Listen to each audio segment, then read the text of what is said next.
Have you ever thought about what the world would be like without Google?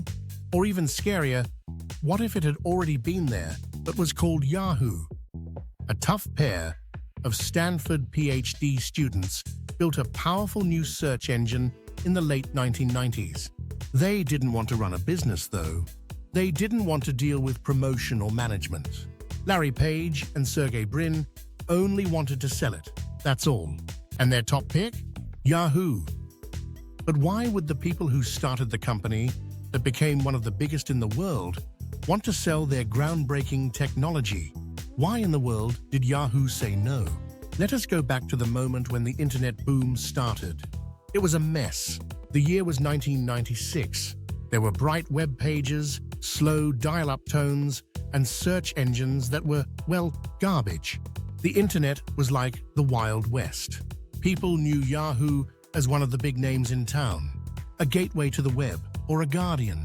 Something wasn't Googled, you Yahoo'd it. Larry Page, on the other hand, had just started his PhD at Stanford. He couldn't get enough of a strange thought.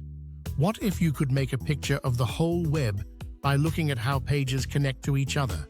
He and Sergey Brin made a system that ranked web pages not by how many times a keyword showed up, but by how important the pages were that linked to them. As a result, search results that are more useful and clean. Their name for it was BackRub. Sounds good, right? In the end, they changed the name to Google, which is a play on the word Google, which means 1 followed by 100 zeros. This was done to honor the huge amount of data they were trying to order. But Larry and Sergey weren't planning to become CEOs, even though they made this amazing tool. They tried to sell licenses for their tech. Someone else should have taken it over. Yahoo is here. They went to Yahoo with an offer in 1998. The price being asked is $1 million. Yahoo answered, no. It's not that they thought the tech was bad, though.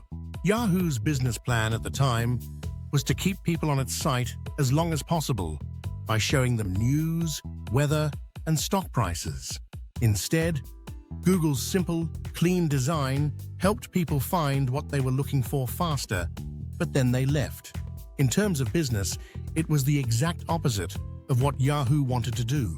Yahoo did well then. Finally, Larry and Sergey started their own business, even though no one else was interested, and they didn't want to. Some money was raised. Notably, Andy Bechtolsheim, co-founder of Sun Microsystems, gave them $100,000 before Google was even a company. Let's go to the year 2002. Google had grown a lot. A lot of people used it as their primary search engine. Now that Yahoo knows what it did wrong, it made an amazing offer, $3 billion. Google said no this time. Why? Google had seen something that Yahoo hadn't. Search wasn't an extra function. It was what the future held. Google had been working behind the scenes on AdWords, a money-making machine that lets marketers target users very precisely. Google knew they were more than just a cool search engine. By the time Yahoo made their $3 billion offer, they were the internet's front door.